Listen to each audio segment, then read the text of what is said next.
तो देश में ईमानदार ऑफिसर्स वैसे ही नहीं मिलते हैं, ऊपर से जो होते हैं वो नौकरी छोड़ देते हैं। इसका नाम रिंकू सिंह है। ये उत्तर प्रदेश कैडर का आईएएस था। इसने इसलिए नौकरी छोड़ दी क्योंकि इसको पनिशमेंट मिली थी हम्बल होने की। ये लोगों के ऊपर राजा बनकर नहीं बैठा था, ये करप्शन नहीं करना चाहता था और इसीलिए इसको पनिशमेंट दे दी गई। इस आदमी की कहानी अगर आप सुनोगे तो शायद थोड़ा सा दुख हो जीवन में। 2004 में इसने पीसीएस की परीक्षा पास की थी। 2009 में एक 100 करोड़ के पेंशन और स्कॉलरशिप घोटाले का पर्दाफाश किया। इस पर्दाफाश करने की वजह से माफिया ने इसको 7 गोलियां मारी, 2 इसके चेहरे पे लगी। ठीक होने के बाद ये 2022 में दिव्यांग कोटे से आईएएस बने और इनको मिला यूपी कैडर। अब इन्होंने इस्तीफा दे दिया है। क्यों? क्योंकि इनको फील्ड पोस्टिंग नहीं मिल रही थी। रीजन क्या है? इनको पुआयन डिस्ट्रिक्ट का एसडीएम बनाया गया था। तो इन्होंने पहले दिन ही एक एडवोकेट का क्लर्क था जो कि बाहर खुले में पेशाब कर रहा था, तो इन्होंने वहीं पर उस क्लर्क से सिटअप करवाए।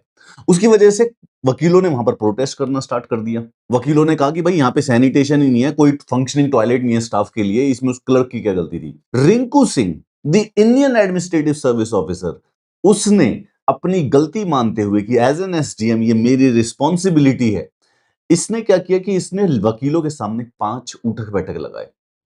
ये जो ह्यूमिलिटी वाला स्टेप था वो गवर्नमेंट को इतना नापसंद आया कि अगले दिन 36 घंटे के अंदर अंदर चार्ज लेते हुए उसको अपनी ऑफिसर को अपनी ड्यूटी से रिलीव कर दिया, उस एसडीएम की पोस्ट से रिलीव कर दिया और इसके बाद इसको भेज दिया रेवेन्यू बोर्ड लखनऊ पे पेड लीव पे। अब ये पिछले 9-10 महीने से खाली बैठा हुआ था, इसको फील्ड पोस्टिंग नहीं मिली थी, इसीलिए इसने अपना रेजिग्नेशन दे दिया, ये बोल के कि मुफ्त के पैसे क्या खाऊं।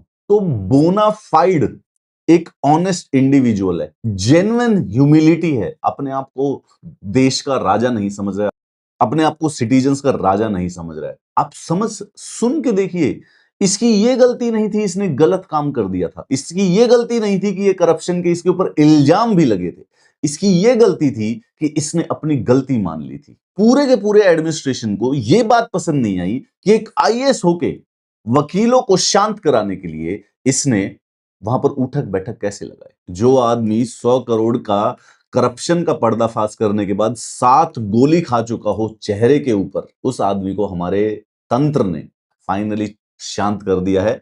अब ये घर बैठेगा और किसी को कोई परेशान नहीं करेगा।